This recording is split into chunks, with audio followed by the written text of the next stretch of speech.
This week's episode is going to be quick and dirty because there's a lot of laying on the ground, a lot of cutting and welding, a lot of bleeding brakes. We did get the glass in it, we got the dash painted, the headliner in, and we started to wire it. Come on, check it out.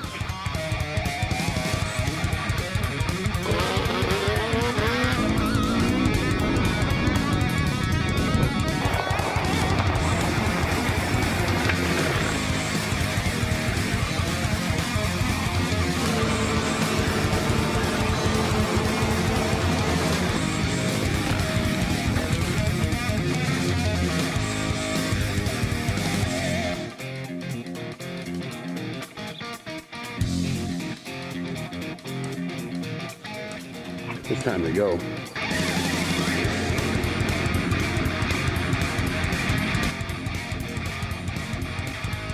I got out here and got an early start today.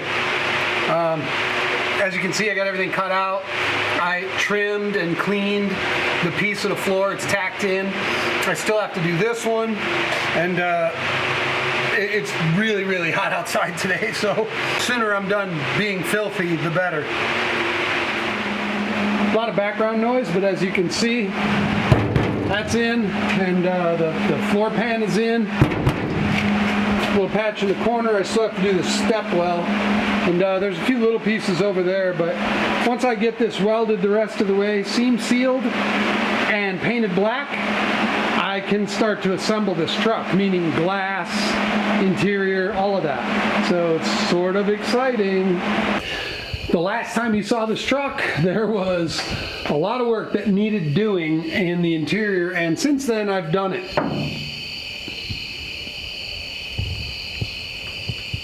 Of course, there's a lot of welding on the floor, and you know, the main thing is the dash. The dash is cool because it's got a tack, you know, headlights, there's a power outlet, there's a new heater switch, turn signals. It's all just in the mock-up stage right now, but give me a minute and we'll make all this work. I've got a bunch of stuff done, but I still have a bunch more stuff to do. The big project are these doors. I got to lay them out and disassemble them 100% and see what I need to get. I think I have all the pieces. There's another big job that I'll get going on it soon enough. I need to take it all out and pressure wash the underside now that the deck's out. Of course, none of this dash is wired, but that's not a problem. That's 2 days laying on your back. Yeah, no problem, right? It looks so much better outside.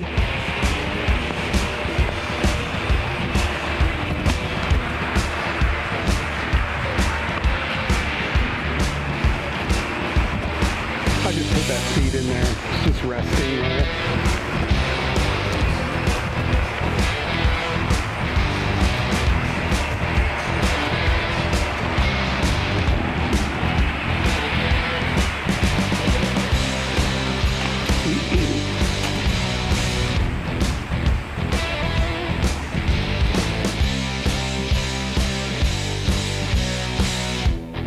With the help of my lovely assistant, we were able to get the windshield and the rear glass installed. Say hello, lovely assistant. Hello.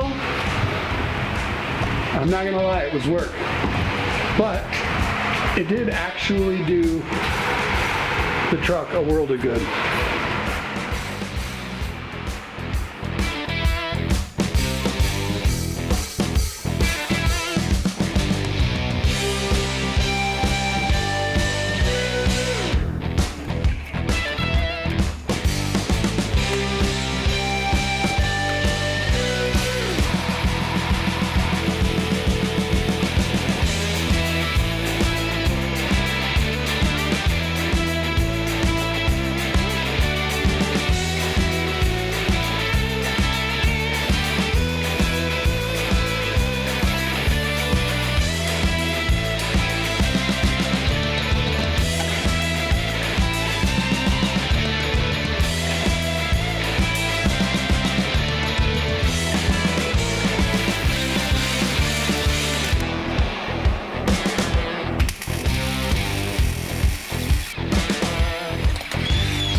Okay.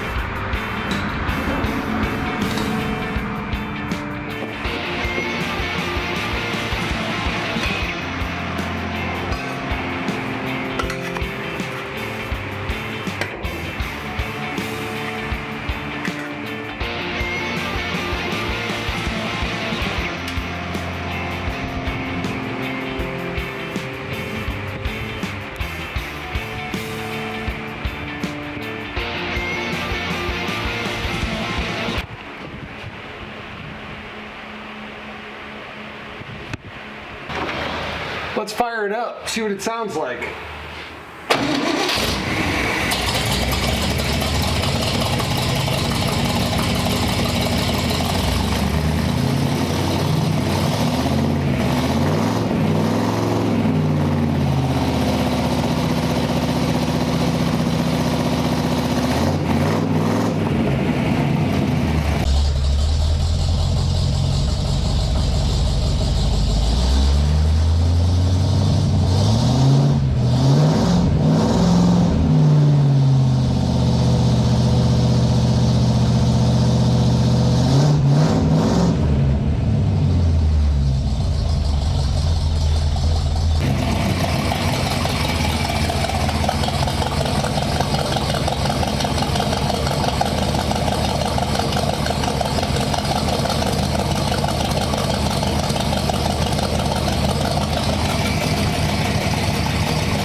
Good. That's enough till I get cooling in it. That's just the oil burning off the gaskets. All right, it sounds amazing. Very happy with that exhaust job. I pulled the radiator off because it's easier to deal with the belt assembly. This is a typical GM belt setup for one of these. I'm not a fan of that, but who cares? I sprayed all silver so it looks like at least it was cleaned, you know. But it does sound good now, and I can actually plumb the thing. I've got a heater for inside and the radiator, of course. You get some coolant flowing through it, and as long as there's no problems with the engine, cross your fingers, I can get started on the brakes because all of the parts are here.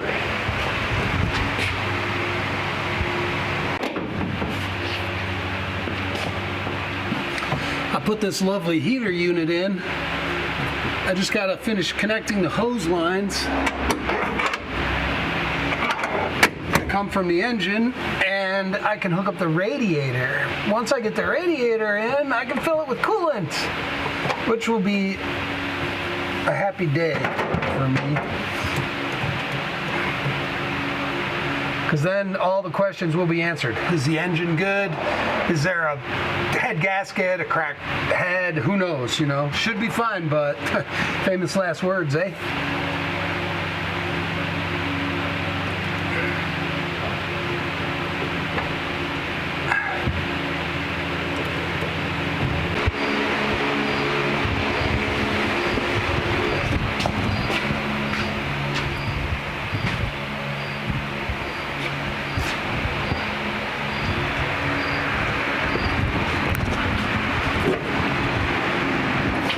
It's starting to look like a motor compartment. It's really late. Battery's dying. Be right back. New day, new set of challenges. I mean, this is typical. It's how they all are. These old style or new Chinese gauges. You got a sender, a ground, and an ignition wire. And before I button it all up, I need to make sure that it works, because I might have to change that gauge to one that matches the ohms resistance of this. This is the fuel float and sender from the 69 Mustang fuel tank. And this is empty, that's full. So I just need to put some power to this and look at the gauge and see if this gauge reads it. If it doesn't read it, then that gauge doesn't match the ohms resistance of this. Now I could go back, sit at my computer, check the orders, look up the parts, see what resistance they are, and waste 30 or 40 minutes, but if I just hook it up and go like this and it works, okay, good, I'm done. I gotta hook it up and test it anyways. I do have one other gauge that will fit in this pod, but it might look different. I think it's white, but who cares? I want a fuel gauge to work in this thing. It's going to, one way or the other. So, all right, let me connect A to B and B to B and all that crap. Hold on one second and I'll tell you if it works. Okay, I have determined that these are not a match. So my sender wire comes from the sender location on the float. I put the fuel sender back inside of that tank. So I'm unable to prove to you that this now works and the other gauge did not, because the battery died on the camera and I lost half that footage. The one thing I can show you is the heat.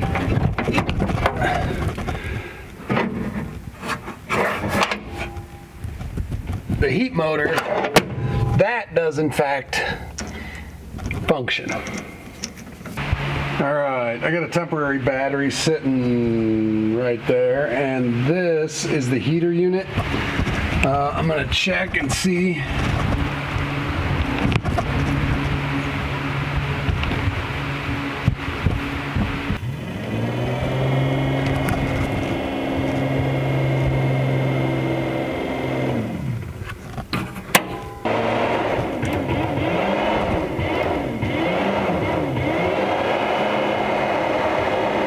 I think it's coming out pretty good. It's starting to look like a normal vehicle. I mean, as normal as one of these can be.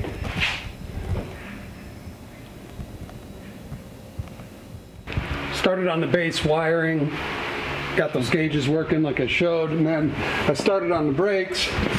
But because of the way these brake lines are, like that, you have to work from one end and go out. All new hardware, of course. This is old stuff that was actually in there. I didn't think it was in there, but it was. I got my... Some of this was there, some of it wasn't. I got my old brake lines all torn off. Using my flaring tool and a couple of leftover pieces from some other stuff, I was able to get the brake lines in. So I now just got to lay underneath and connect the master cylinder, and I can open the fluid reservoir. I put the fuel sender inside the tank that's ready to mount, which goes right there somewhere. I've also opened up the wheel cylinders on all four corners to let that bleed in slowly. What it'll do is make the bleeding process a little easier. It's going to take a few hours. You'll notice one dripping first and then you close it. But I think that's going to about do it for today. I'm going to go ahead and hook up my automatic bleeder. I'm not going to obviously bleed them out all the way because there's no shoes on most of these, and you'll hyperextend the wheel cylinder if you were to depress the pedal. So all I'm trying to do right now is get a little bit of fluid to each wheel cylinder, and then I'll assemble them, which means I could drive it tomorrow or late tonight, but I'm not going to drive it in the dark, and I don't have much time left. It's freaking Wednesday already too, by the way.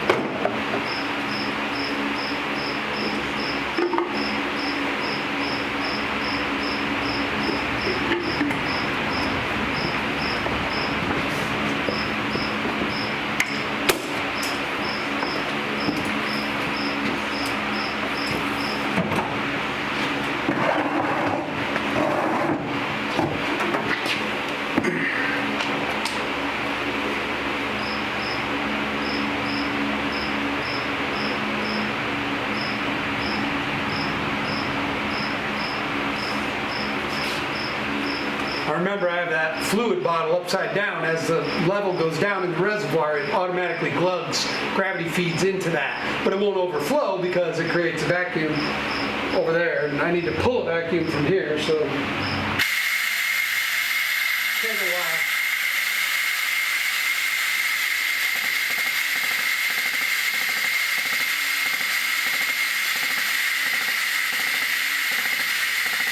Hey, look at that.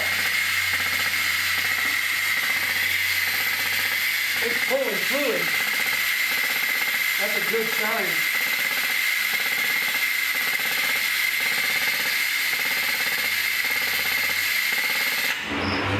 Alright. That makes me happy, because that means that everything seems normal up to this point. It's crazy. Doing this once a week thing, this Thursday nights at 7 o'clock, it's pretty tough when you're trying to make something cool happen right at the last day, right before you spend all day editing. So tomorrow morning, if I got up and spent a couple hours out here, then went to edit, I'd never make the 7 p.m. So I'm gonna mess around with this tonight, and hopefully next week when you come in, you're gonna see this thing driving, because that's where we're at. All right, as I approach the end of this day, it's Wednesday, and there's no wind today other than all the stuff I got done. But if you look at this rear end, like right down there, you can see there's a post on the rear end that I think was set up for another vehicle, which leads me to believe this rear end is not the one that came in the truck. Also, the brake fittings didn't line up. We had brake fittings specifically for this truck, and they did not work. So I ended up using, actually, part of that one.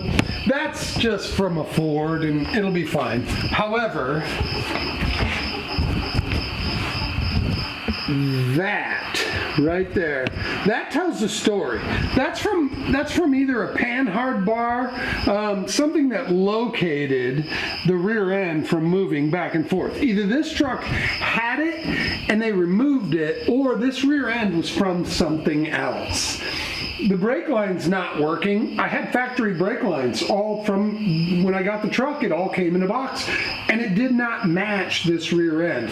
So what I'm hoping is that what they call the granny gear, first gear, is basically unusable. You take off, it goes click, click, you're in second. So that granny gear, I'm hoping that this rear end is out of something like the El Camino that the engine and trans came from. Because if that's the case, I'm stoked. That means this thing's going to be fast. Ish, of course. I'm excited to find out exactly what that is. That's where we're going to have to leave it this week, folks. Come on back next week, because I know this will be driving. We're going to get it on the road. So it's been a long time coming. This thing's been sitting for a long time. Come on back and check that out. Thanks once again. As always, please remember to like, subscribe, and share. Thanks. I'll see you soon.